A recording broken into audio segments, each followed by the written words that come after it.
In front of me is OUKITEL RT5 and today I would like to show you how you can use voice recorder. Begin by opening Recorder app and tapping on this red button to start. Then choose Allow, and as you can see, recording is on. To pause it or unpause it, use the same button. To delete your recording right away, hit the pin icon, and to end it and save it, square 1. Now name your recording and tap on Save. To access a list of them, click on those 3 lines on the right.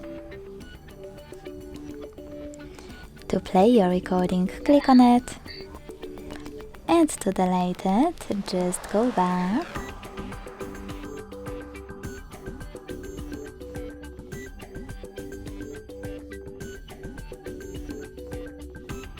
Sorry, misclick.